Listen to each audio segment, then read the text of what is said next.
আজ আমি আপনাদের সঙ্গে শেয়ার করব কড়াইশুঁটি আর একটা আলু দিয়ে অসম্ভব স্বাদের একটা রেসিপি। এই রেসিপিটি কিন্তু একটু নতুনত্ব, একটু অন্যরকম, আর এর স্বাদ কিন্তু হয় অসাধারণ। রাতের বেলা ডিনারের জন্য একটা পারফেক্ট রেসিপি। কড়াইশুঁটির কোফতা কারি আমি আপনাদের সঙ্গে শেয়ার করছি, তবে এই কোফতা কারিটা কিন্তু খুব বেশি তেলে নয়, অল্প তেলে কিভাবে রান্না করা যায় সেরকম একটা রেসিপি। আর আলাদা করে কোফতাগুলোকে ভাজারও কিন্তু কোনো ঝামেলা নেই, ঝটপট চটজলদি একটা রেসিপি। নমস্কার বন্ধুরা, অনুশ্রী রান্নাঘরে আপনাদের সবাইকে স্বাগত। রেসিপিটি তৈরি করার জন্য আমি এখানে নিয়েছি 1 কাপ পরিমাণে কড়াইশুঁটি আর একটা মাঝারি মাপের আলু। আলুটার খোসা ছাড়িয়ে ভালো করে ধুয়ে নিয়েছি, কড়াইশুঁটিগুলোকেও ভালো করে ছাড়িয়ে ধুয়ে নিয়েছি। এরপর একটা মিক্সিং জারে আমি দিয়ে দিচ্ছি 2টো কাঁচা লঙ্কা, 1 ইঞ্চি পরিমাণে দিচ্ছি আদা, আর আমি কড়াইশুঁটিগুলোকে দিয়ে দেব আর আলুগুলোকে ছোট ছোট টুকরো করে কেটে দেব।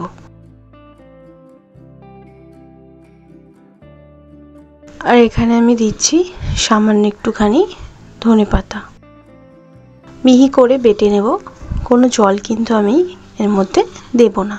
এদিকে গ্যাস অন করে একটা প্যান বসিয়ে নিয়েছি, প্যানেতে দিয়ে দিলাম পরিমাণ মতন তেল। তেলটা যদি আপনাদের খুব বেশি মনে হয় আপনারা কিন্তু এখানে তেলটা আপনাদের আন্দাজ মতন একটু কমও দিতে পারেন। তেলটা ভালো করে গরম হয়ে যাওয়ার পর আমি এখানে দিচ্ছি 1/2 চামচ পরিমাণে গোটা জিরে, আর দিচ্ছি সামান্য একটুখানি হিং। ফোড়নটাকে ভালো করে ভেজে নেব। ফোড়নটা ভালো করে ভাজা হয়ে যাওয়ার পর দিয়ে দিচ্ছি একটা মিডিয়াম সাইজের পেঁয়াজ কুচি। পেঁয়াজটাকে আমি 2 মিনিট হাই ফ্লেমে ভেজে নেব।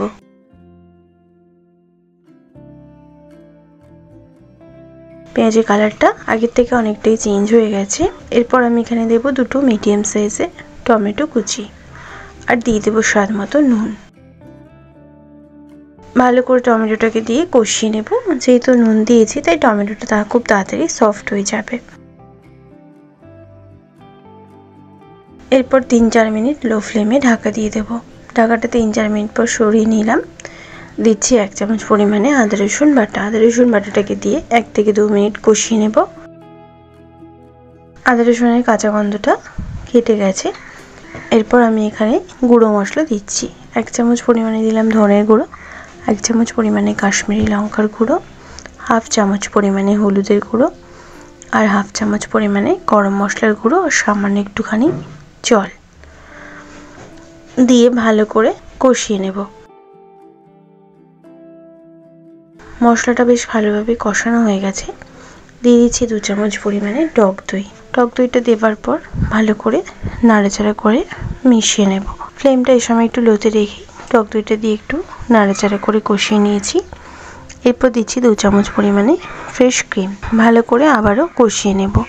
ফ্রেশ ক্রিম যদি অ্যাভেলেবেল ঘরে না থাকে সেক্ষেত্রে দুধের সরকে ফেটিয়েও ইউজ করতে পারেন। ভালো করে সব মশলাগুলো এবার কষানো হয়ে গেছে। মশলা থেকে তেলও সেপারেট হতে শুরু করে দিয়েছে। এরপর দিয়ে দেবো আমি 1 কাপ পরিমাণে জল।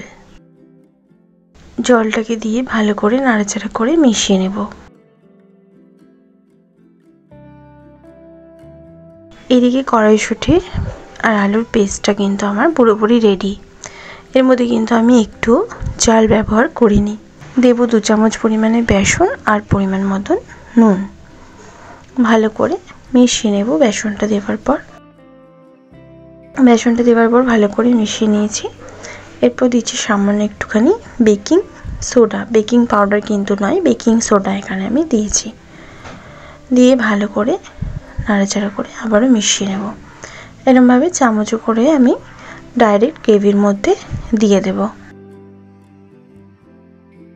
এদিকে গ্রেভিটা বেশ ভালোভাবে ফুটে উঠতে শুরু করে দিয়েছে। এরপর আমি কড়াইশুঁটি আলু পেস্টটা চামচে করে নেব আর গ্রেভির মধ্যে এরকমভাবে দিয়ে দেব।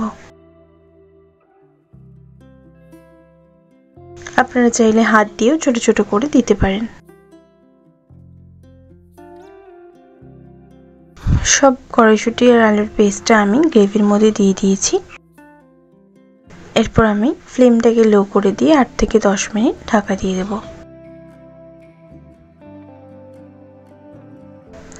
8-10 মিনিট পর ঢাকাটা সরিয়ে নিয়েছি।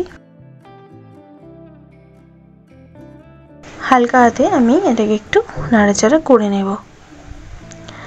কড়াইশুঁটির পকোড়াগুলো কিন্তু গ্রেভির মধ্যে বেশ সুন্দরভাবে সেদ্ধ হয়ে গেছে। এবার যতই আপনি নাড়াচাড়া করুন না কেন এটা কিন্তু আর ভাঙবে না বা ঘেটেও যাবে না।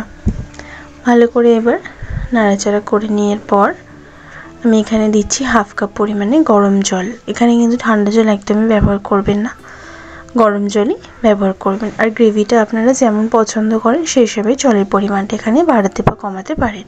জলটা দেওয়ার পর ভালো করে মিশিয়ে নিয়ে 5 মিনিট লো টু মিডিয়াম ফ্লেমে ঢাকা দিয়ে রান্নাটা হতে দেব। 5 মিনিট পর ঢাকাটা সরিয়ে নিয়েছি। দিয়ে দেব সামান্য একটুখানি ধনেপাতা কুচি। ধনেপাতা কুচিটা দিয়ে ভালো করে নাড়াচাড়া করে মিশিয়ে নেব। দারুণ সুন্দর কিন্তু একটা গন্ধ বেরোতে শুরু করে দিয়েছে। এরপর আমি এখানে দিচ্ছি 1 চামচ পরিমাণে ঘি। ঘিটা পুরোপুরি অপশনাল, আপনারা না দিতে চাইলে ঘিটা স্কিপ করতে পারেন। গ্যাসের ফ্লেমটা বন্ধ করে দিয়ে ঘিটাকে দিয়ে ভালো করে নাড়াচাড়া করে মিশিয়ে নেব।